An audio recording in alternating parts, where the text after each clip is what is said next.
सबसे पहले तो मैं धन्यवाद करता हूं। कैमरा मेरा ये फर्स्ट स्पीच है, प्रथम बार मैं एमपी बन के आया हूं और मैं अपनी अमेठी की जनता का भी धन्यवाद करता हूं और साथ में गांधी परिवार का धन्यवाद करता हूं। आदरणीय अध्यक्ष महोदय, सबसे पहले तो मैं धन्यवाद करता हूं। कैमरा मेरा ये फर्स्ट स्पीच है, प्रथम बार मैं एमपी बन के आया हूं और मैं अपनी अमेठी की जनता का भी धन्यवाद करता हूं और साथ में गांधी परिवार का धन्यवाद करता हूं कि जिन्होंने मेरे को इस हाउस में आने का मौका दिया। आज ये मैं इस विधेयक, भारतीय वायुयान विधेयक 2024 के बारे में बोलने के लिए खड़ा हुआ हूं और मैं इसका, क्योंकि मेरी कॉन्स्टिट्यूंसी के अंदर ही इगरुआ है, इंदिरा गांधी उड़ान अकेडमी है, और दूसरा हमारे यहाँ पे Rajiv Gandhi national aviation university है, और तीसरा हमारे यहाँ पे हिंदुस्तान एरोनॉटिक्स लिमिटेड का है। तो इसके अंदर ट्रेनिंग, सेफ्टी एंड मैन्युफैक्चरिंग, इन तीन के ऊपर मैं बोलने के लिए यहाँ पे खड़ा हूँ। विधेयक के अध्याय 4 के बिंदु LMN ने अपने प्रशिक्षण और प्रमाणन, ट्रेनिंग एंड सर्टिफिकेशन का उल्लेख किया है। इसमें मैं सरकार का ध्यान इस पर आकर्षित भी करना चाहता हूँ, क्योंकि ट्रेनिंग की बात है तो हमारे इगरुआ के अंदर 1570 पायलट अब तक देश को उन्होंने दिया, जो कि विभिन्न एयरलाइंस के अंदर अपनी सेवाएं दे रहे हैं, और भारतीय सेना के विभिन्न अंगों को भी वहाँ के को पायलट की ट्रेनिंग हमारे इंस्टीट्यूट के द्वारा मिली है। लेकिन बड़े दुख के साथ कहना पड़ता है कि यहाँ पे ट्रेनिंग की बात कर रहे हैं, लेकिन उसके अंदर जो कि 1985 में ये यूनिवर्सिटी 7 सितंबर को बनी थी। आदरणीय राजीव जी उस समय प्रधानमंत्री हुआ करते थे, उन्होंने, उनका ड्रीम प्रोजेक्ट था, उन्होंने शुरू किया था। लेकिन बड़े दुख के साथ ये कहना पड़ रहा है यहाँ पे कि उसका जो ग्रांट है 2015 से, उसकी ग्रांट अभी तक नहीं दिया, जबकि पार्लियामेंट कमेटी जो कि डेरेक ओब्रायन के नेतृत्व में बनी थी, उनकी चेयरमैनशिप में, उन्होंने 2018 में अपनी रिपोर्ट भी सबमिट किया था पार्लियामेंट को, लेकिन उसके बावजूद भी, उनकी रिकमेंडेशन के बावजूद भी उसको ग्रांट नहीं दिया गया। क्योंकि इगरुआ जो है बहुत ही प्रतिष्ठित प्रशिक्षण संस्थान है, तो लेकिन उसका हालात जो है कि सेफ्टी के बारे में अगर बात करेंगे तो सेफ्टी का ये हाल है वहाँ पे, क्योंकि ग्रांट की वजह से वहाँ पर जो एयर ट्रैफिक कंट्रोल सिस्टम है, वहाँ पे जो ज़रूरी इंस्ट्रूमेंट हैं उसके, वो भी वहाँ पे इंस्टॉल नहीं हो, क्योंकि उनका कैलिब्रेशन नहीं हो पा रहा। जब कैलिब्रेशन नहीं हुआ तो उसके कारण, क्योंकि उसके अंदर पैसा लगता है, तो उसका कैलिब्रेशन नहीं हुआ। मैं मंत्री महोदय से ये कहूँगा कि विधेयक के अंदर इस चीज़ों का भी प्रावधान रखा जाए कि नई ट्रेनिंग सेंटर बनाने से पहले जो एग्जिस्टिंग ट्रेनिंग सेंटर हैं हमारे, उनके ऊपर भी ये रखें कि उनकी ग्रांट्स प्रॉपर मिले उनको, और उसका भी सुचारू रूप से ये करें। और सबसे बड़ी दुर्भाग्य की बात यह है कि 2018 से वहाँ कोई रेगुलर डायरेक्टर नहीं है, और एक टेक्नीशियन को उन्होंने बीच में चार्ज दे दिया, जो कि सेफ्टी के लिहाज से भी बहुत गलत है कि एक टेक्नीशियन कैसे फ्लाइंग की उसको नॉलेज होगी। उसी का परिणाम है कि 2019 से लेके 2023 तक 4 एयरक्राफ्ट वहाँ पे क्रैश हुए हैं, जिसके अंदर 3 बच्चों की वहाँ पे मौत हुई है।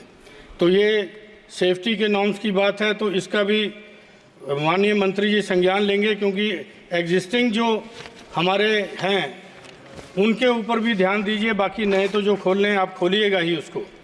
और इसके बाद सबसे बड़ा दुर्भाग्य एक और है, क्योंकि मेरे क्षेत्र के अंदर ये Rajiv Gandhi national aviation university भी स्थापित हुई थी, जो पार्लियामेंट एक्ट 2013 के तहत वहाँ पे स्थापित हुई थी। लेकिन पहला वीसी 2016 में वहाँ पे अपॉइंट हुआ, उसके बाद 2017 में भवन बन के तैयार हुआ, 2018 में जो कंपनी KPMG को पेनल्टी लगाई गई थी डिले करने के लिए, लेकिन दुर्भाग्य की बात है कि उसी कंपनी का पार्टनर बाद में जॉइंट सेक्रेटरी हो गया गवर्नमेंट ऑफ इंडिया में, मिनिस्ट्री ऑफ सिविल एविएशन में, और उसी यूनिवर्सिटी का वो एक्टिंग वाइस प्रेसिडेंट भी हो गया। तो ये चीज़ें भी इस बिल के अंदर संज्ञान लेना चाहिए कि इस तरह के लोग आके खिलवाड़ ना करें।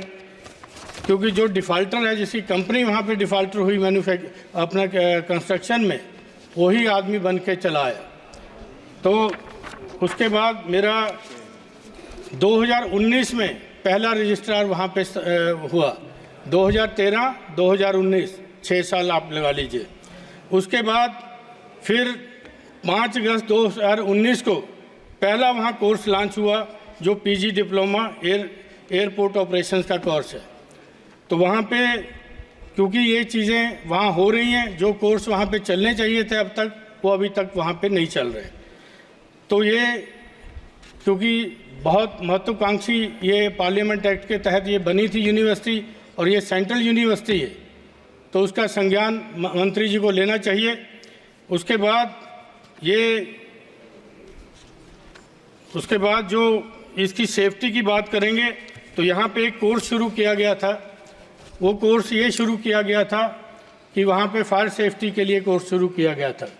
उसके अंदर इंफ्रास्ट्रक्चर नहीं है, अभी कोर्स शुरू कर दिया गया। उसमें एक बच्चे की जान चली गई, क्योंकि एम्बुलेंस अवेलेबल नहीं थी, मेडिकल फैसिलिटीज़ अवेलेबल नहीं थी, उसको जाने में देर हुई। महाराष्ट्र का लड़का था 17 का, वो वहाँ पे 22 साल का बच्चा, वहाँ पे डेथ हो गई। तो ये चीज़ें जब सेफ्टी की बात हम करते हैं, तो ये चीज़ें भी साथ आती हैं कि इनके ऊपर भी इस वायुयान उसमें शामिल किया जाए इन चीज़ों को। उसके बाद मैं आपको ये बताता हूँ कि यूनिवर्सिटी का स्टेटस जो हो गया, फैकल्टी भी अभी कुछ नहीं है, क्योंकि GMR के साथ जॉइंट वेंचर करके कोर्सेज शुरू किए गए थे, तो अभी उसकी भी स्थिति पूरी है नहीं कि कैसे क्या करेंगे। उसके बाद लास्ट के अंदर मैं सिर्फ ये कहना चाहता हूँ कि यहाँ पे जो, क्योंकि हमारे लीडर प्रतिपक्ष ने 2A का किया था, A1 A2, जिसकी मैं बात कर रहा हूँ, वो A3 का नाम दे देते हैं, क्योंकि संसद में शायद नाम नहीं लिया जाता, तो वो भी, उसका नाम भी A से ही शुरू होता है। तो वो जिस आदमी ने इतना यहाँ पे वो किया, करप्शन किया, और बाद में VC एक्टिंग VC बना और joint secretary government of India बना। उसके बाद यहाँ पे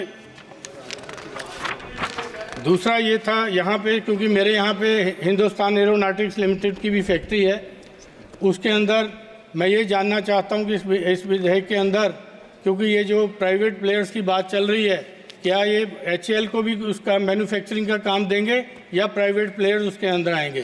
क्योंकि HAL की अभी वर्तमान जो स्थिति है वो बहुत अच्छी नहीं है, क्योंकि वहाँ पे काम की कमी है।